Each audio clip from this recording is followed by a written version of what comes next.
ഇതുപോലെ നിങ്ങളുടെ കൺമുന്നിൽ ഒരാൾക്ക് പെട്ടെന്ന് അപസ്മാരം വന്നാൽ നിങ്ങൾ എന്ത് ചെയ്യും? പാനിക്കായി ബഹളം വെക്കുമോ? അതോ ഓടിച്ചെന്നൊരു താക്കോൽ അവരുടെ കയ്യിൽ വെച്ച് കൊടുക്കുമോ? യഥാർത്ഥത്തിൽ ഒരാൾക്ക് അവരുടെ ജീവിതത്തിൽ എപ്പോഴെങ്കിലും ഫിറ്റ്സ് വരാനുള്ള സാധ്യത ഏറെയാണ്. നമ്മുടെ തലച്ചോറിലെ കോശങ്ങൾ, അതായത് ന്യൂറോണുകൾ, പെട്ടെന്ന് നിയന്ത്രണം വിട്ട് ഒരുപാട് വൈദ്യുതി തരണങ്ങൾ പുറപ്പെടുവിക്കുമ്പോഴാണ് ഈ പ്രശ്നങ്ങൾ ഉണ്ടാവുന്നത്. ഇത് ഫിറ്റ്സ് ഉള്ളവർക്ക് മാത്രമല്ല വരിക.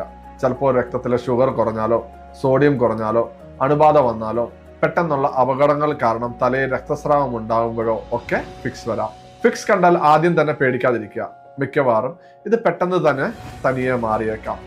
അതുകൊണ്ട് പാനിക് ആവാതെ അപകടകരമായ സ്ഥലങ്ങളിൽ നിന്ന് വ്യക്തിയെ മെല്ലെ സുരക്ഷിതമാക്കുക.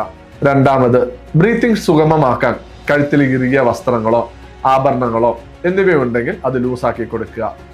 വായിലെ സ്രവങ്ങൾ ലങ്സിലേക്ക് പോകാതിരിക്കാൻ വ്യക്തിയെ ഒരു വശം ശരിച്ചു കിടത്തുക. മൂന്നാമത്, ഫിറ്റ്സ് വരുന്ന സമയത്ത് കൈകാലിട്ട് അടിക്കുന്നത് തടയാനായി ബലം ഉപയോഗിക്കുകയോ അല്ലെങ്കിൽ നാവിൽ കടിക്കാതിരിക്കാൻ വായിൽ താക്കോലോ സ്പൂണോ പോലുള്ള വസ്തുക്കൾ വെക്കുകയോ ചെയ്യരുത്. താക്കോൽ വെച്ചു കൊടുക്കുന്നതുകൊണ്ട് രോഗം മാറിയെന്ന് ആളുകൾ തെറ്റിദ്ധരിക്കുന്നതാണ്. താക്കോൽ കൊടുക്കാനായി സമയമെടുക്കുമ്പോഴേക്കും സ്വാഭാവികമായി ഫിറ്റ്സ് അവസാനിക്കുന്നത് കൊണ്ടാണ്. എന്നാൽ ആ വ്യക്തിക്ക് ആദ്യമായിട്ടാണ് ഫിക്സ് വരുന്നതെങ്കിൽ, അല്ലെങ്കിൽ ഫിക്സ് 5 മിനിറ്റിൽ കൂടുതൽ നീണ്ടു നിൽക്കുകയാണെങ്കിൽ, തുടരെ വരുന്നുണ്ടെങ്കിൽ, വീഴ്ചയിൽ ഗുരുതരമായി പരിക്കേറ്റിട്ടുണ്ടെങ്കിൽ ഉടൻ തന്നെ വൈദ്യസഹായം തേടേണ്ടതാണ്.